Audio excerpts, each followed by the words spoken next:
Hello, everybody. We are back. I'm Tom Sosnoff. I'm here with Dylan Radigan. This is Truth or Skepticism, the weekly podcast that has taken over a very small part of the nation by storm. But it's still taken over, and it's still a storm. It is still a storm. We are pretty close to 10 years into this podcast. I think we're the original. We're the first ever. Something like that. Yeah, we were a podcast before there was a podcast. And we've become much more efficient. Before, we would go through the burden of incurring all sorts of budgetary costs for Tasty Trade to transport me around the nation and house me. Whereas now we've sort of adapted to this modern technique, more efficient. Who would have thunk it? Who would have thunk it that it was all this easy? Yeah. I'm ready this week. Okay. Last week you hit me on a hard topic. Last week I'm ready this week. I've been contemplating because, as you know, I co-host, or I consider Vecchio really the host, but I panel with Ilya and under Vecchio's leadership in over 4 days a week. And as part of that, frequently we make a short appearance at the end of the trading day with you and Tony. And as you know, Victor, of course, Victor Jones is off and running, blazing in the afternoons with his program, The Price of Truth. So there's this sort of afternoon reality that's evolving. That's Tom and Tony, and then Chris and myself and Ilya, and then more Ilya, and then lots of Victor. Sort of an afternoon ensemble, if you will. Yes, it is. And it's a variety of personalities, a variety of characteristics, a variety of opinions, all these things. And you took it upon yourself yesterday, I would believe it was, and I've been reflecting on it since, to isolate your attention on both myself and Victor. And you said that, you know, of all the on-air people here at Tasty Trade, the two most public this is where you're gonna go. Okay. The two most public of our hosts here at this fine institution are you yourself, being me, and Victor Jones. Yeah. And so that got me to thinking, you know, as I want to do sometimes when sometimes you make a comment that causes me to think. Not always, but sometimes. And the undertone of that comment was, in some sense, a derogation, a disparagement, a comment intended to imply a lack of sophistication. No, nothing to do with lack of sophistication. Okay, but I whatever. It was intended as a diss in some sense. Okay. We on Tasty we like to call it a compusult. Okay. Wouldn't it be a complisult? What's a compusult? I don't know, a complisult. It would be a complisult, I would think. If yes. We're gonna.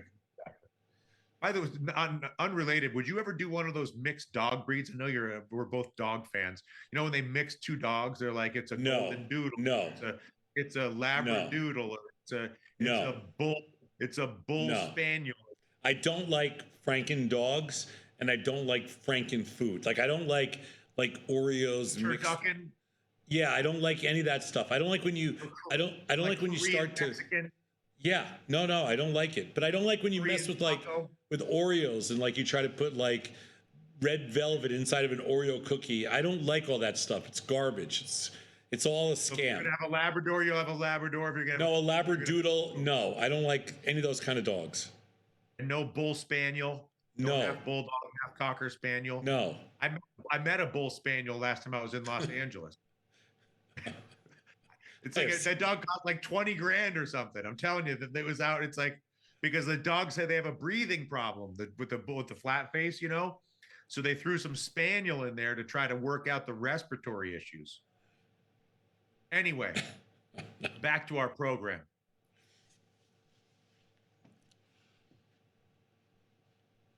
What about I'm gonna reframe my approach through a more Socratic method. When you call Victor and myself public, what do you mean? Um, it's have you heard the expression masters of the obvious? I have. I mean a little like that. So in other words, the implication is that the other host at Tasty, the Chris Vecchios, the Ilya Spivaks, the No, down the list, no. The other hosts at Tasty are not masters of the obvious. That we no, that but I'm Dylan and not. Victor are- But hold on.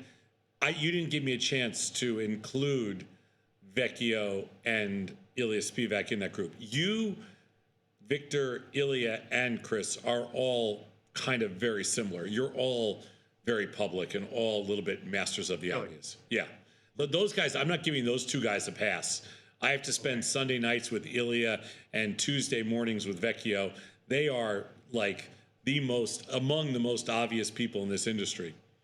Okay.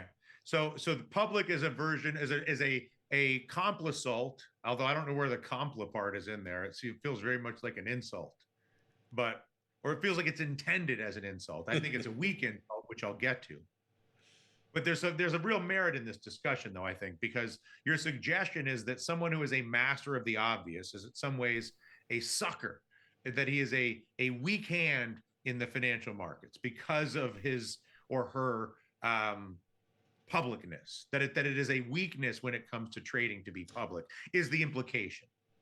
Or to be subject to be a master of the obvious is a weakness when it comes to trading.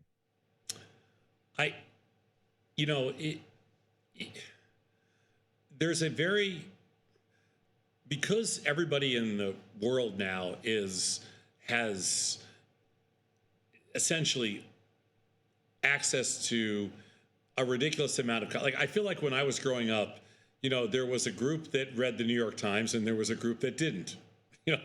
That was how we separated America. Those who read, I put it more like there's people who picked up the Wall Street Journal on their way to get on a commuter train, and those who didn't. But it's the same thing. but same concept. But in my world growing up, it was those who read the New York Times and those who didn't. That's how you separated America. Like, I'm not saying that's right or wrong or elitist or whatever it is, but that's those who didn't read the New York Times were the public in this world. In that. No. Those were just the two choices. There was no public necessarily back then because there wasn't this mass dissemination of information on everything. Now, in 2024, you can go and you can talk about something, and every person you talk to has, in one shape or form or something, through one vehicle, through some kind of social media, they have access to the same information that you have and everybody else has on every single topic. And there's basically no stone unturned in 2024. Everybody sees everything because everything is done in 5-second bits or 10-second bits, and you're able to consume so much more that all information is essentially out there. And now those who repeat that, tend to be part of that group that I call public.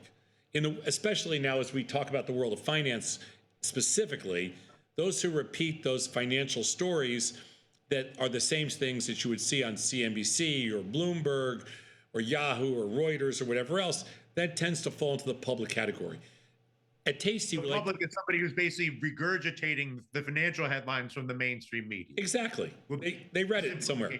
Yeah, they took the disseminated information that somebody else wrote, they threw it in a few of their own words, and next thing you know, they have a very similar story with their own little take on it. In the world, the reason we built Tasty was so that individual investors, self-directed individual investors, would have access to information about markets and trading that never existed in a public forum before. That information was non-public prior, pre-digital, pre-technological. It wasn't it's not information, it's not fundamental information in a traditional sense. Like that's why we don't really cover news or anything like that. It's let's talk strategies. Let's talk about things. Let's talk about being a contrarian. Let's talk about doing the opposite of what everybody else does. And so it was a different approach. Therefore, we felt that made us not public. So this is very interesting to me.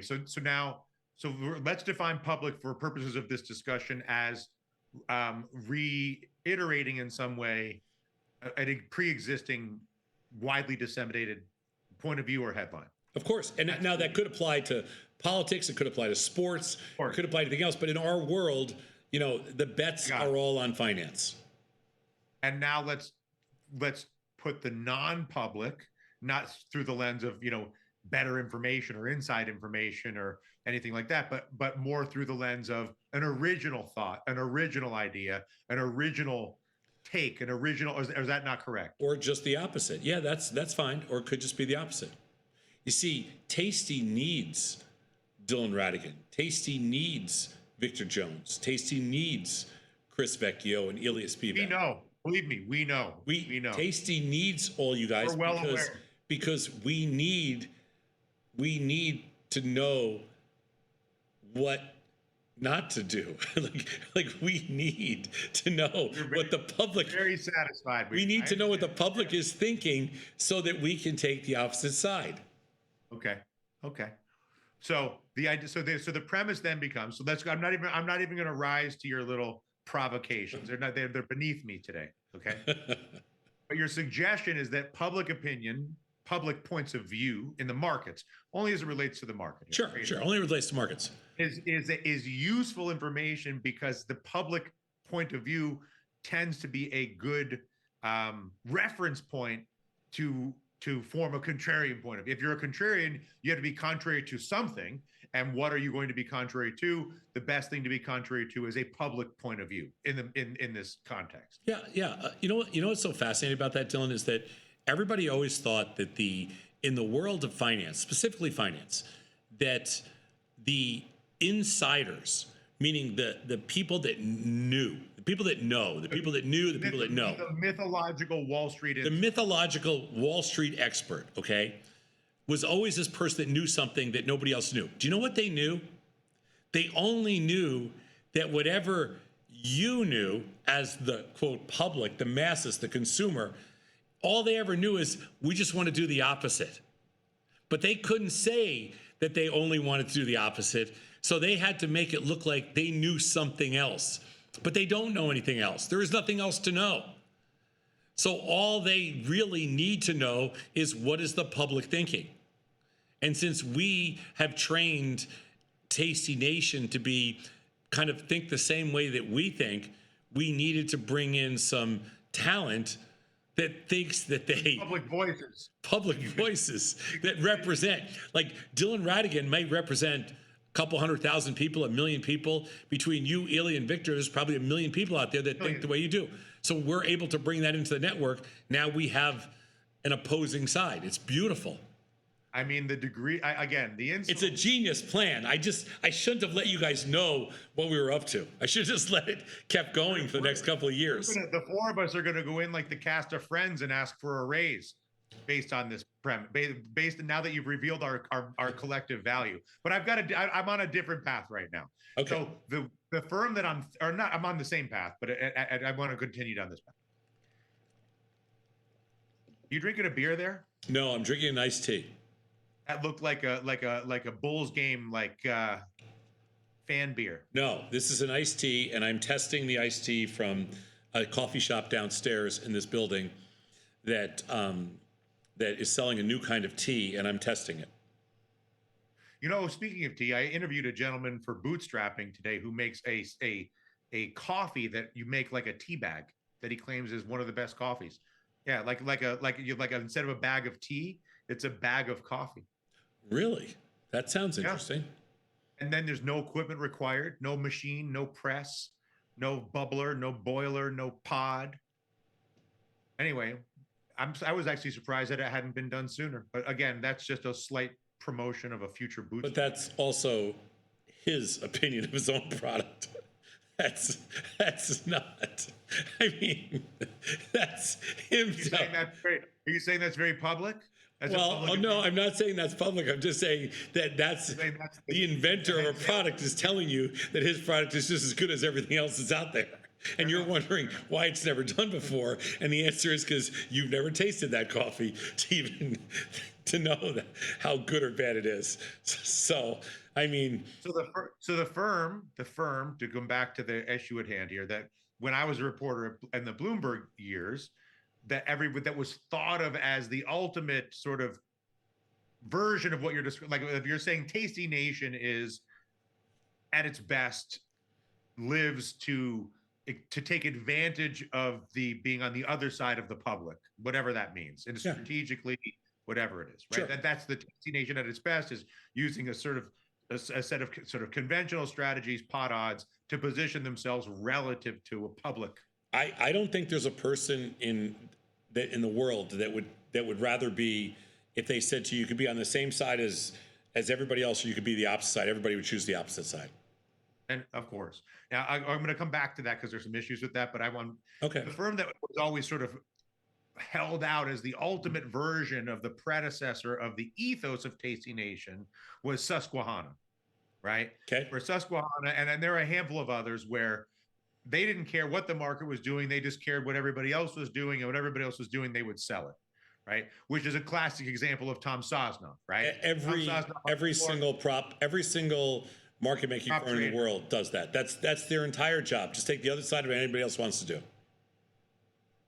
At the same time, as you well know, you could close your eyes the last 10 years and buy any stock, any index, and make a fortune. Yep, you could. So the public has never done better. Yep. And so I know you reside in the glory years of your days as a prop trader on the other side when you got rich being contrarian. But I would suggest that the public is dominating in performance relative to the prop traders of yore. That to be on the other side of Nvidia or the other side of Meta, or I mean, I won't list all the names, you know them. I would even argue that your own position trading, which you're very brazen in putting out in public, and you're very, courageous and have been from day one when you started this network, and you're directional. Because the other thing I want to interject here that I haven't brought into this is one of the key characteristics of a public opinion is directional, right? Copper is going up because of the Green Revolution. Whatever's going down because it's whatever. Yeah. I'm not disagreeing with anything you're saying. Almost always directional. Yeah. Right? Yeah. And at the same time, I think you would have no problem admitting that your own directional points of view are barely better, if at all, than anybody else's directional points of view. That your greatest success is in your non-directional, strategic, premium selling, blah blah blah. Yeah. Sure. So if public opinion is by definition directional, is it possible to have a direct, or I guess, or not by definition, but a core characteristic of public is directional? Is it even possible to make money at all with a directional point of view, but for a passive one? Because the chances that you're right statistically with a given directional point of view, everybody knows, are miserable. So you can either be long everything or long nothing. And if you're going to be long nothing, then you really become a true, honest to God, tasty trader, where your pot odds and IVR mean reversion on the IV, and on and on and on. But I do believe in positive drift, which you benefit from by virtue of strategy, though, as opposed to passive. In other words. Yeah, I know. But when you said, like, why would anybody be long? That's a reason why. You're saying other than a public opinion. Right. Sure.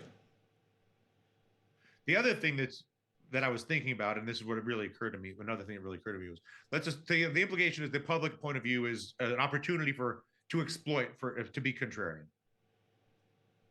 At the same time, you claim that There is no piece of information that has value because of the efficient market, up to and including the point that you don't care if the politicians have the information ahead of time, even if they make the policy. You don't care. You could give me the Fed decision 5 minutes before it's released, and I wouldn't know how to set up going into the release of that decision. In fact, no one would. I will go to my last breath believing that. Yes, there's nothing you or anybody else could ever say or do that would change my mind about that. But if that's the case, and like if I accept that one truth, doesn't that then make an opinion that's public or contrarian equally irrelevant and relevant at the same time? In other words, distinguishing between an opinion that's if it's an efficient market. Yeah, I know what you're saying. Yeah. I know. But it's part of it is not actually, part of it's not always the actions. It's just like, it's the talk. It's the attitude. It's the discussion. It's the topics. Yeah, it's not actually what you're doing so much. Yeah, I'm agreeing that you versus me versus Vecchio versus Ilya versus Victor versus Paul Tudor Jones versus Paul Tudor Jones and anybody else. I don't think anybody is disadvantaged. You know, as long as you understand the nuances of the product that you're trading, nobody is disadvantaged in any kind of a theoretical sense. I think that the term public comes into play for what comes out of your mouth, you know, and all of you guys. I think it's more of a person. It's more of a personality assessment. Yeah, it's more of who you are. It's more of like, you know, it's more of how you relate. You know, like I'll get customers that will write in and they'll say, you know, why are these guys on your network? You know, like, those are no, I think the email says, how on earth did you, of all people, get lucky enough to get these guys? No, that's not what they say. They're like, I think that's what they're saying. They're like, we watch Tasty because we don't, this is the stuff we don't want to hear. That we can hear this anywhere else. I think that's my whole point. Uh-huh. And I think that's empirically not true. But anyway, I won't go. So can I tell you what I think public is? Sure. In this context. So, because I think public speaks, I don't disagree with your definition, by the way. So I guess this would just be in addition. That public speaks to the nature of the strategy.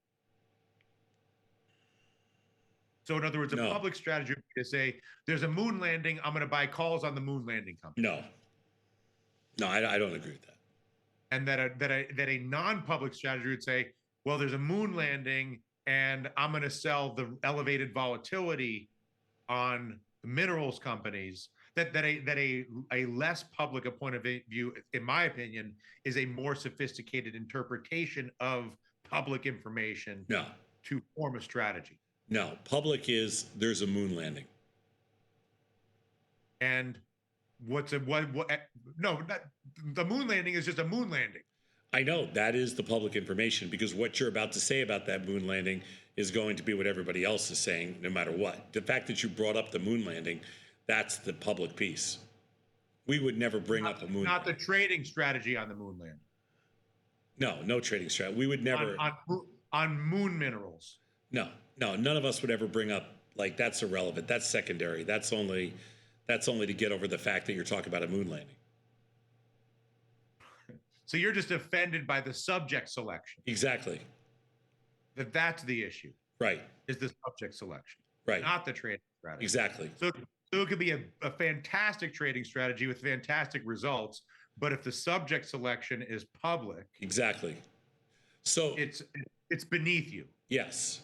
Do you remember the first time I told you about let me go back in the history of Tasty. So one of the original game plans for Tasty, it didn't work out, but one of the things that we wanted to do when we built Tasty, the original plan, the reason I interviewed so many comedians for Tasty is because I felt that all the discussion topics in the world of finance were, to me, just noise. They weren't, I guess in a different setting, they might not have been idiotic discussions, but with respect to finance, I considered them idiotic because they were nothing more than noise to me. So the original premise behind, or the genesis behind Tasty Trade was we were going to build a digital media network, financial media network that was going to be hosted by 6 comedians. And the comedians knew nothing about finance. That was the whole thing. They knew nothing about finance. And what it essentially was going to be was that we would feed them different words or situations so that they would effectively improv discussions about things they knew nothing about so that we could come up with actual trade ideas off of completely nonsensical subjects. I'm a little bit so give me an example. So let's say give me an example. So Hypothetical. okay. So I would have 6 comedians sitting at desks at different times of the day, 2, 3, 4 together at a time, but whatever.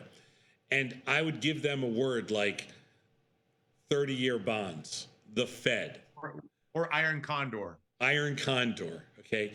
And they would do simple Second City improv around all these words and or topics that they were just. You give them a list of 10 words that are financial words, terms, or security, right, Microsoft, whatever. You could give them company names, and then they could let them go. And then we would let them go, and they would improv ridiculous stories around those names. And then as they were doing it, and as the names of a strategy got mentioned or an underline got mentioned, we would pop a strategy onto the screen. It's a real strategy recommended by the pros, as it were. Exactly. As a graphic under the comedian. Because the way so in other words, they would cover like a Fed meeting this afternoon at 2:00 the same way or at the same time that CNBC would, but they would do it in a fashion that would have absolutely nothing to do with anything. But the takeaway, which was an actual trade, was more powerful than anything they would do on some other network. And that was the entire genesis behind this. That's why for the last 13 years we have focused on strategy and probabilistic outcomes and everything else and statistics, and we have not focused one single second on the information, kind of the traditional information behind that. Now, fast forward a little time, and you joined Ilya, and we picked up Ilya and Chris. They were abandoned as young children by another network, and we picked them up because we thought that we felt sorry for them. And so we picked them up, took them in, and we had already done a pretty strong rehabilitation job on you. And then we had Victor Jones, who needed a full rehab. Like he was in a dark place. And we had to take him out of the. He hit rock bottom. Well, he was at TD Ameritrade for his whole career, 10 years before us. So he had basically, we had to scrape him off the pavement. And we end up bringing, you guys come from a different background. They haven't been seasoned yet. They were working on them. But in the time, so we figure, how do we squeeze these guys into the network where it doesn't disrupt what we're doing, and yet at the same time, they're talented people, yourself included. So then we figured out, well, after the market closes, they can't really do any damage. And there's people that, still appreciate. There's some old school new viewers, they appreciate that stuff. And there you go. So basically you're saying myself, Chris, Ilya, and Victor are your comedians. Well, now the roles are reversed. Yes. We've come full circle. But I didn't want you to tell them that because they don't know that yet. Okay. Well, it's going to be an interesting overtime this afternoon, and not help us with Victor. Oh, Victor already kind of knows, but he's a little upset. Yeah. And so, it just, again, to kind of tie a ribbon on this, as far as you're concerned, subject selection should be done by virtue of price extreme and IVR extreme and pot odds. Like those are the filters for subject selection in your non-public universe. And there's some contrarian aspect to it. Sure, of course. and so don't worry about anything else other than price extreme. I'm not trying to corner you even here. I'm just Yeah, no, you're not. It's fine. Like, price extreme. The price. I'm just trying to understand what you consider the price filters. extreme, noise extreme is always interesting to us. Like the amount of noise, things like that. And how do you and what how do you discount the extraordinary success of the so-called public investor of the last decade? I mean, the public investor has waited a century for that kind of success. And, they are entitled to a certain, the public investor, looking back for 100 years since the 1920s to the, 2025 or whatever, the public investor has had, only a couple of stretches like this. And the statistics bear out that there are going to be times when the public investor, gets to normalize things a little bit. They get hot, essentially. The markets reward them for hanging around for a century. What do you think the chances are that Chris and Victor and Ilya continue to show up for work, and now that you've revealed their purpose as your trained monkeys? Oh, well, I believe they will. I believe that they will have a hard time. They won't accept it at first, and they will fight it, and they will laugh it off, and they will try to challenge me on the concept, and they will, it'll make for good, especially with Victor. He'll go right at me. Ilya and Chris will be a little bit more. They might be a little more discreet, but they'll come at me, which is good because that makes for good. This makes for good discourse. This makes for good stuff. Have you and Ilya had the head-to-head on whether the Fed matters? Oh, we have. We do a show on Sunday nights. I'm aware. Yeah, and so with Victor, it's Victor, Ilya, myself, and Pete Momat. And so yeah, last Sunday night was pretty heated. It was good. I thought it was heated. It was good. Like I got all over him, and he got right back in my face. It was good. I mean, has Ilya made any progress with all of his various citations for the Fed's relevance to market? No, dynamics? he's pretty knee deep in Fed relevance. He has. No, I know. I'm aware of that. I'm curious whether he's had any impact on you and your obstinance. No, because he's been trained since he was a baby. He's been hand fed, since he was a puppy, and he's like, so he's got a lot of. It's not something you can't retrain him in a matter of like weeks or months. This is a multi-year project. Yeah, this is a multi-year. We get them all, Dylan. We train them. We break them down.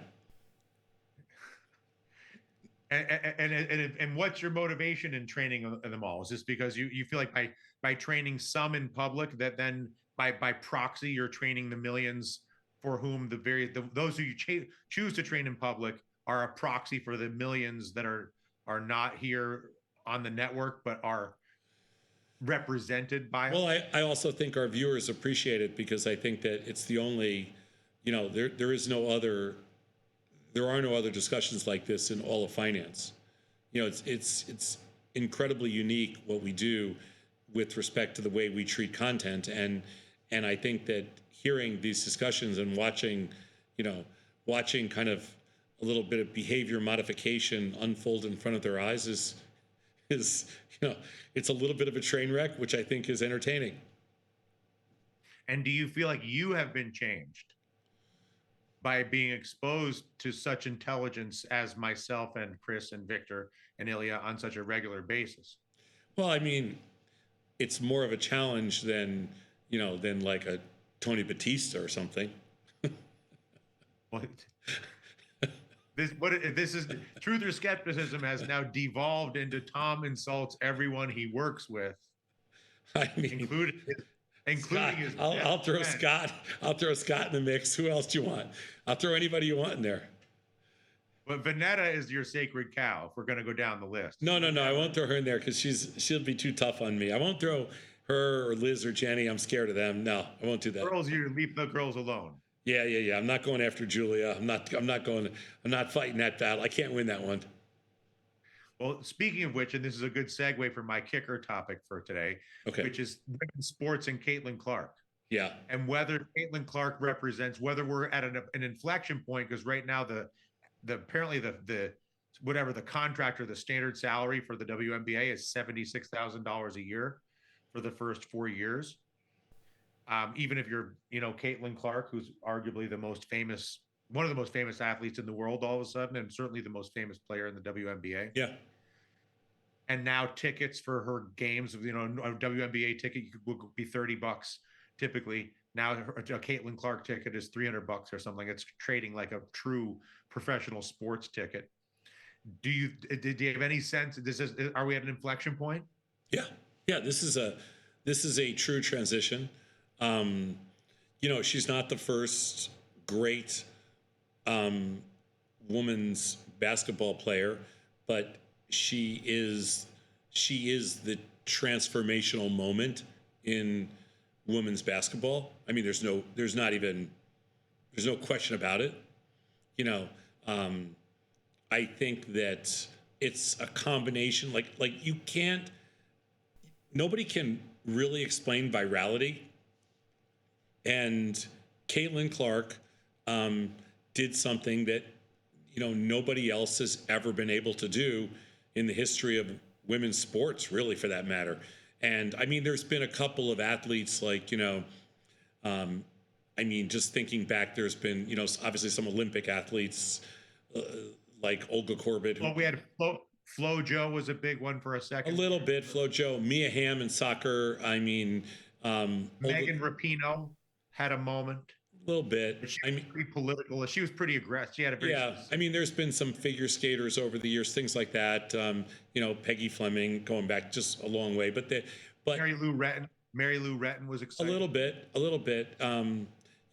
And but for the most part, nobody's been Caitlin Clark, and it's interesting because there's been other great white basketball players too. It's not like it's a color thing, um, and it she just hit the virality switch that when she pulled up from the logo and made the three to break the record, that pushed it over the top. That was the moment that she was unstoppable. Like that was. But let's be very candid. I mean, and this is true with Magic Johnson. It was true with Larry Bird. It's true obviously with Michael Jordan. It's not just about the athletic performance. It's an intangible with the personality and the timing of the personality and all these other aspects. Like you could have Magic Johnson's numbers, but without Magic Johnson's smile Yeah. and attitude, there's no Yeah. Magic Johnson. I mean, Caitlin Clark is a combination. Yeah. I mean, basically, Steph Curry paved the way for Caitlin Clark, which is amazing. Like he'd be thanks go out to him. Meaning just to drain it from the outside. He changed the game. Steph Curry changed the game, and she took it to another level in college sports, men or women. Like if there was a men's player that had done that, then I think it might have been a little different. But there's been no men that have been pulling up with logo threes, and so this just blew people away. And yeah, I mean, listen, it's great for women's sports, and it's great, like, I mean, if you want to, you listen to some of the Bill Burr skits and stuff like that. If you want to make the money, you've got to bring the fans in, and this is what she just did. It. She just changed the entire game. She changed the television contracts. She changed the value of the teams. She changed everything in women's sports, and she changed the money they're going to get. Everything. Well, they're going to pay her $76,000 a year. Doesn't matter. The next collective bargaining agreement will be 10x of that. Which brings me to, because one of the things that you've spoken to, and I agree with it, is sort of the ultimate job, if you will, or the ultimate sort of, I don't know how to describe it, but the ultimate thing, I guess I'll say, is to own a professional sports team, in the sense of a lot for a list of reasons, not the least of which total control, you can do whatever you want, all these things. And so, have you been thinking about backing Liz, Jenny, Vanetta, Julia, maybe Beth. I'm sure there's more to buy a WNBA team. That you would be the balance sheet, and you can organize your other rich friends. It doesn't have to be all your money. No. To back the women of Tasty to buy ourselves a WNBA team. Have you been thinking about that? No, I have not. Thank you very much, but no, thank you.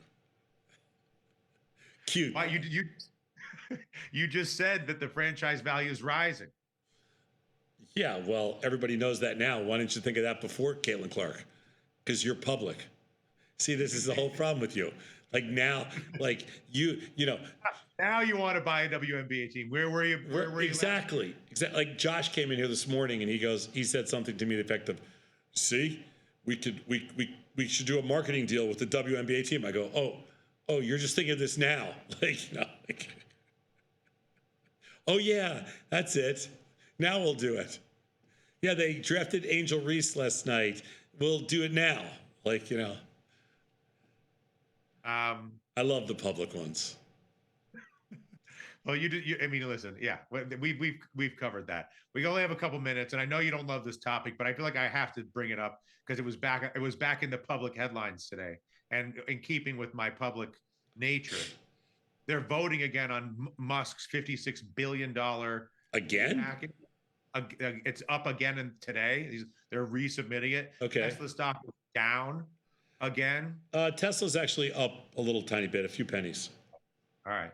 And I feel like your opinion was in favor of that compensation package when we did like a full podcast. I can't remember. I remember you had a strong opinion, but I don't remember what it was. No, I was not. I was not in favor of $56 billion.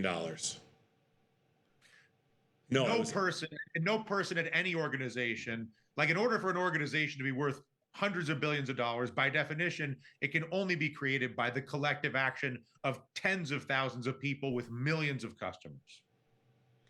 Self-evident. Nobody's worth $56 billion. Individual. Yeah, no one person. Yep. And this is on top of everything else, but no one person. Yeah, this is more money. This is more money. Yeah, this is more money. Right. Yeah, it's ridiculous.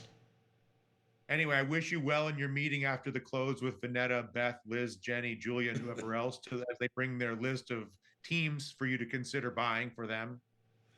Well, and you can thank and once you own the team and you sell it for $56 billion as the numbers go up, you can tip me out on the back end. Well, I think I've made everybody mad today, which is really a good thing because it fires everybody up. It makes the shows better. And you even insulted the girls by refusing to buy them an NBA team. I think they'll live with that. Which they didn't even know they were going to be insulted. They didn't even know they wanted a WNBA team. I brought it up. Very true. I'm Tom Sosnoff. He's Dylan Radigan. This is Truth or Skepticism. Good stuff today, Dylan. Talk to you later. We'll see you next Wednesday, every Wednesday.